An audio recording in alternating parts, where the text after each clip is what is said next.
الحمد لله رب العالمين الصلاة والسلام على خاتم النبيين وعلى آله وصحبه أجمعين أما بعد فأعوذ بالله من الشيطان الرجيم بسم الله الرحمن الرحيم قال الله تعالى في سورة النساء وما كان للمؤمن أن يقتل مؤمنا إلا خطأ ومن قتل مؤمنا خطأ فتحرير رقبة مؤمنة ودية مسلمة إلى أهله إلا أن يصدقوا فإن كان من قوم عدو لكم وهو مؤمن فتحرير رقبة مؤمنة وإن كان من قوم بينكم وبينهم ميثاق فدية مسلمة إلى أهله وتحرير رقبة مؤمنة فمن لم يجد فصيام شهرين متتابعين توبة من الله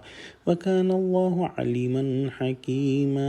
ترجمہ: اور کسی مومن کو شایان نہیں کہ مومن کو مار ڈالے مگر بھول کر، اور جو بھول کر بھی مومن کو مار ڈالے تو ایک مسلمان غلام آزاد کر دے اور دوسرے مقتول کے وارثوں کو خون بہا دے۔ ہاں، اگر وہ معاف کر دیں تو ان کو اختیار ہے۔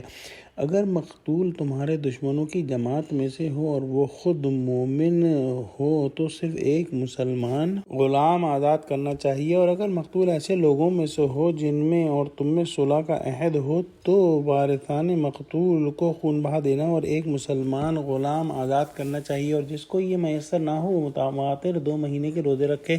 یہ کفارہ خدا کی طرف سے قبول توبہ کے لیے ہے، اور خدا سب کچھ جانتا اور بڑی حکمت والا ہے۔ مسلمان کا مسلمان کو قتل کرنا 2 طرح کا ہو سکتا ہے: قتل عمد یا ایک ارادے کے ساتھ قتل کرنا، یا قتل خطا یا خطا سے قتل کرنا۔ چنانچہ اگلی آیت میں اسی بارے کے اندر وضاحت فرمائی گئی ہے کہ قتل خطا کے اندر کیا ہو۔ اللہ سبحانہ تعالیٰ نے فرمایا کہ کسی مومن کے لیے روا نہیں کہ وہ ایک مومن کو قتل کر دے مگر خطا کے طور پہ۔ خطا کے طور پر قتل کیا ہے؟ جیسے کسی کا نشانہ چک گیا اور کسی کو جا لگا، یا سڑک پر حادثہ ہو گیا، کوئی شخص گاڑی کے نیچے آ کر مر گیا تو آپ تو اس کو نہیں ماننا چاہتے تھے، بس یہ کچھ اتفاقی طور پر ہو گیا۔ سعودی عرب نے حادثات کے ذریعے ہونے والی اموات کے فیصلے اسی قانون جو ہے وہ قتل خطا کے تحت ہوتے ہیں۔ وہ قانون یہ ہے کہ جو شخص کسی مومن کو قتل کر دے غلطی سے تو اس کے ذمے ایک مسلمان غلام کی گردن کا آزاد کرانا ہے اور خون بہا مقتول کے گھر والوں کو ادا کرنا ہے، الا یہ کہ وہ معاف کر دیں۔ یعنی قتل خطا کے بدلے میں قاتل کو قتل نہیں کیا جائے گا بلکہ دیت یعنی خون بہا لیا جائے گا۔ یہ مقتول کے ورثاء کا حق ہے، اور گناہ کے کفارے کے طور پر ایک مسلمان غلام کو آزاد کر دینا ہوگا، یہ اللہ کا حق ہے۔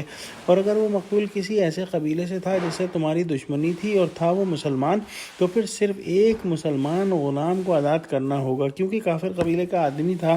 اگر اس کی دیت دی جائے گی تو وہ اس کے گھر والوں کو ملے گی جو کہ کافر ہیں، لہٰذا یہ دیت معاف ہو گئی، لیکن ایک غلام کو آزاد کرنا جو اللہ کا حق تھا وہ برقرار رہے گا۔ اور اگر وہ مقتول کسی ایسی قوم کا ہو جس کے ساتھ تمہارا معاہدہ ہو تو پھر دیت بھی دینی ہوگی اس کے گھر والوں کو، اور ایک مومن غلام بھی آزاد کرنا ہوگا۔ گویا یہ 2 حق ہیں الگ الگ، ایک تو دیت ہے یا خون بہا ہے جو کہ مقتول کے ورثاء کا حق ہے، اس میں یہاں رعایت جو ہے وہ نہیں ہو سکتی۔ البتہ جو حق اللہ سبحانہ وتعالیٰ کا ہے یعنی گناہ کے اثرات کو ظاہر کرنے کے لیے ایک مومن غلام کا آزاد کرنا، تو اس میں اللہ سبحانہ وتعالیٰ نے نرمی کر دی ہے جس کا آگے ذکر ہے، اور فرمایا کہ پھر جو یہ غلام آزاد نہ کر سکے تو روزے رکھے 2 مہینوں کے متواتر۔ یہ اللہ سبحانہ وتعالیٰ کی طرف سے توبہ قبول کرنے کا ذریعہ ہے، اور یقیناً اللہ تو علیم و حکیم ہے۔ دعا کرتے ہیں کہ اللہ سبحانہ وتعالیٰ ہم کو قرآن کا فہم عطا فرما، آمین۔ اگلی آیت کے اندر ہم جو ہے وہ قتل عمد کے بارے میں پڑھیں گے۔ وآخر دعوانا الحمدللہ رب العالمین، السلام علیکم ورحمۃ اللہ وبرکاتہ۔